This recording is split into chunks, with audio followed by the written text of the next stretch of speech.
वंदे मातरम। जागो जग के तारों ने आज, बलिपथ की प्रेरक बेला है। उस मृत्युंजय की चिता भस्म दीवानों का मेला है। उस मृत्युंजय की चिता भस्म पर दीवानों का मेला है। यह चिता आहा इसको समझो मत भस्म राशि शीतल कोई है। ज्वालागिनी से विद्रोही उर्की इसमें आहें सोई। इस रज में हिमगिरी से उन्नत उस मस्तक का अभिमान छिपा। आघात प्रलोभन में अविचल वह प्रखर आत्म बलिदान छिपा। इसमें पीड़ित मानवता के अपमानों का प्रतिशोध छिपा। जुग के अत्याचारों का उन्मूलक सात्विक क्रोध छिपा। इस रज में ही अरमानों का है वह सजीव इतिहास छिपा। ममता के बंधन तोड़ प्रणय में आग लगा सुख को ठुकरा। जो अविरत बढ़ता रहे इष्ट पथ पर वह दृढ़ विश्वास छिपा। पिछले 2 वर्षों से यानी जुलाई 2019 से आपके समक्ष अखंड भारत के स्वतंत्रता संग्राम के इतिहास को प्रस्तुत कर रहा हूँ। फ्रीडम मूवमेंट, स्वाधीनता की सुलगती चिंगारियां। यह कैसा दुखद, पीड़ादायक विडंबना की अखंड भारत को खंडित करने, इसकी संस्कृति सभ्यता को खंडित करने, विलुप्त करने के लिए सन 712 से विदेशी मुस्लिम आक्रांता कासिम लुटेरे ने भारत पर आक्रमण कर जनमानस को आतंकित किया, व्यभिचार किए, लूटा। तत्पश्चात एक के बाद एक अनेकों विदेशी मुस्लिम आक्रांताओं ने भी अत्याचार, कत्लेआम किए, जबरन धर्मांतरण करवाए, मंदिरों गुरुद्वारों को ध्वस्त कर लगातार आक्रमणों से भारत की अनमोल विरासत सभ्यता को खंडित करने की कोई कोर कसर नहीं छोड़ी। और उसके बाद 200 से भी अधिक वर्षों तक अंग्रेजों ने भारत को ठगा, लूटा, नरसंहार करवाए, अत्याचार किए, भारत की मूल सनातन संस्कृति को भी विकृत किया। यद्यपि भारतवर्ष की संस्कृति सदैव से वसुधैव कुटुंबकम की रही है। शांति, भाईचारा, सद्भावना भारत की आत्मा है। किसी भी भारतीय योद्धा वीरांगना ने दूसरे देश की धरती पर जाकर वहां ना तो अनुचित कार्य किए और ना ही दूसरे देशों पर आक्रमण कर लूटपाट, अत्याचार, कत्लेआम व धर्मांतरण करवाए। स्वाधीनता संग्राम की श्रृंखला को मैंने सन 1521 से प्रारंभ किया है, जब पापी मुगल बाबर ने हिंदुस्तान पर हमला किया और साहब श्री गुरु नानक देव जी ने बाबर को जाबर कहकर पुकारा। महाराणा सांगा, महाराणा प्रताप, रानी अबक्का चौटा, मूला गाबरू, रानी चेन्नम्मा, लाचित बड़फुकन, श्री गुरु अर्जन देव जी, श्री गुरु हरगोबिंद साहब जी, वीर दुर्गादास राठौर, छत्रपति शिवाजी महाराज, साहब श्री गुरु तेग बहादुर जी, श्री गुरु गोविंद सिंह जी का पूरा परिवार मुगलों के अत्याचार और जुल्म के खिलाफ लड़ा और जबरन धर्मांतरण कर पर रोक लगाई। इस प्रकार अखंड भारत के वीर योद्धाओं, पुण्य आत्माओं, वीरांगनाओं, क्रांतिकारियों ने पवित्र बलिदान दिए। परंतु यह कैसा दुखद, पीड़ादायक कि देश के पुण्य आत्माओं के तप, त्याग, अप्रतिम शूरवीरों के संघर्षों, क्रांतिकारियों, बलिदानियों को, जिन्होंने अखंड भारत के लिए आहुतियां दी, वीर गति को प्राप्त हुए, उनको भुला ही दिया गया।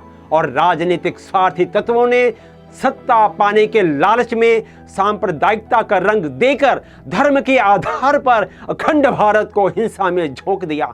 सदी का सबसे बड़ा नरसंहार, असंख्य बेटियों बहनों की अस्मिता लूटी गई, जबरन धर्मांतरण करवाए गए, असंख्य धार्मिक स्थान भी हिंसा के भेंट चढ़े, इत्यादि इत्यादि पापाचार कर 1947 में भारत का विभाजन करवा दिया। भारत को 2 टुकड़ों में बांट कर ईर्ष्या, हिंसा, द्वेष, सांप्रदायिकता, अराजकता का जहर घोलकर सेकुलर हो गए, सेकुलर धर्मनिरपेक्ष कहलाने लगे।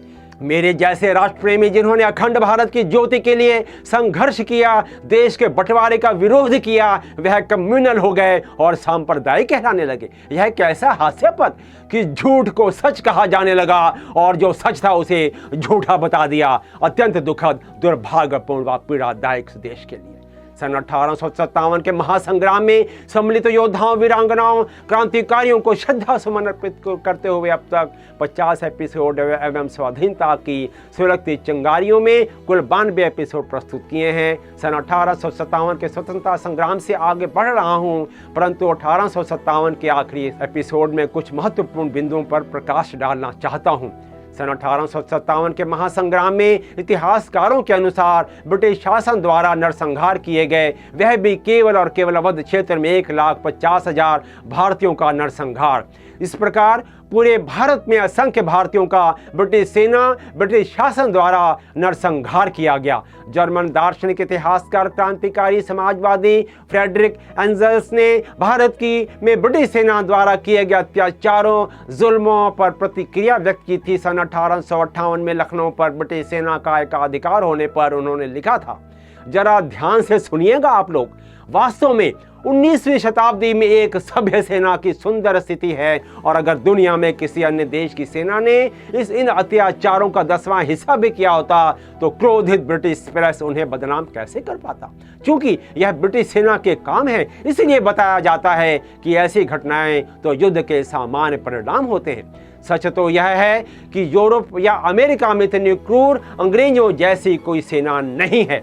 लूटपाट, हिंसा, नरसंहार, ऐसी वारदातें तो हर जगह सख्ती से और पूरी तरह निर्वासित हैं, परंतु यह सम्मानित विशेषाधिकार है और वह भी ब्रिटिश सेना का निहित अधिकार। 1858 में लखनऊ के घटनाक्रम ब्रिटिश सैन्य सेवा के लिए हमेशा के लिए कलंक बना रहेगा। यह विचार थे जर्मन दार्शनिक फ्रेडरिक एंजल्स जी के।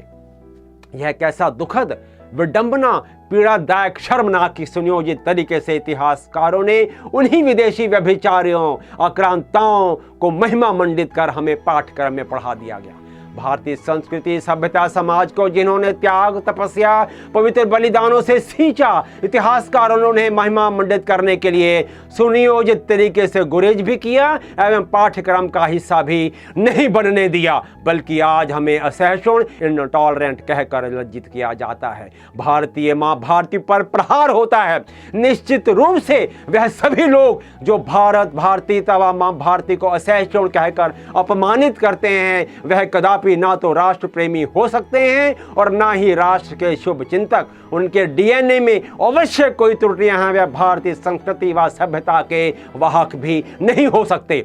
मेरा विनम्रतापूर्वक, अति विनम्रतापूर्वक अनुरोध है कि आज इतिहास के पुनर्लेखन के लिए सारे समाज को खड़े होकर आगे आना चाहिए, ताकि हम भारतवर्ष की संस्कृति, सभ्यता, ऋषि मुनियों, संतों, समाज सुधारकों, पुण्य आत्माओं व राष्ट्र के लिए समर्पित योद्धाओं, वीरांगनाओं, क्रांतिकारियों, बलिदानियों की जीवन गाथा पाठ्यक्रम में सम्मिलित कर हम उनके जीवन से प्रेरणा ले सकें और राष्ट्रीय भावना की धारा का प्रवाह भी निरंतर नदी की तरह चलता रहे।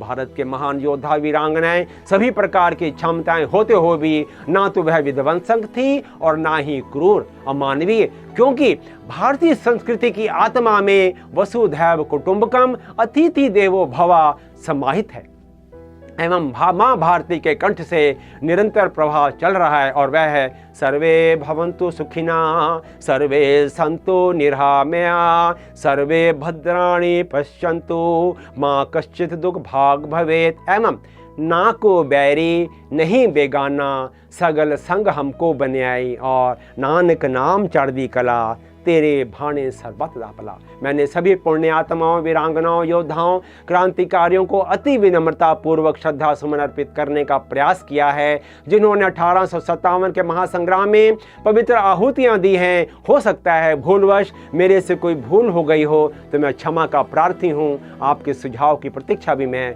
अवश्य करूँगा। शत शत प्रणाम करते हैं, शत शत नमन करते हैं माँ भारती के सभी पुण्य आत्माओं, योद्धाओं, वीरांगनाओं, क्रांतिकारियों को, उनके पवित्र बलिदानों, आहुतियों को, जो हमारे लिए एवं आने वाले पीढ़ियों के लिए सदैव प्रेरणा स्रोत रहेंगे। इस अवसर पर कवि देव नारायण त्रिवेदी देव जी की कविता याद आती है, भारत के वीर सपूतों को। शत शत प्रणाम भारत के वीर सपूतों को, शत शत प्रणाम जो उठे देश की माटी से कण कण को स्वर्ग बनाने को, जो जन्मे भारत माता की जकड़ी बेड़ियां छुड़ाने को, उन जागृत ज्योति शहीदों को शत शत प्रणाम, शत शत प्रणाम, जिनके शोणित की लाली में था स्वाभिमान अनुराग भरा, जिनकी सांसों में जन जन की आहों का विप्लव राग भरा, उन सेनानी रणधीरों को शत शत प्रणाम, शत शत प्रणाम, शत शत प्रणाम, शत शत प्रणाम। जिनका जीवन भारत माँ के चरणों में अर्पित रहता था, जिनकी वाणी में सिंह घोष नित गर्जन तर्जन करता था, उन वीर प्रतापी वीरों को शत शत प्रणाम, शत शत प्रणाम, शत शत प्रणाम, शत शत प्रणाम। उन वीर प्रतापी वीरों को, उन वीर प्रतापी वीरों को शत शत प्रणाम, शत शत प्रणाम, शत शत प्रणाम, शत शत प्रणाम। मेरे प्यारे देशवासियों, मेरे प्यारे दोस्तों, मुझे आशा है आपको मेरा यह एपिसोड अवश्य पसंद आया होगा। कृपया इसे लाइक करें, शेयर करें, सब्सक्राइब करें और बेल आइकन को भी प्रेस करना ना भूलें। अपने सुझाव भी हमें अवश्य भेजें और इस इतिहास को जन जन तक पहुंचाएं, घर घर तक पहुंचाएं। जय हिंद।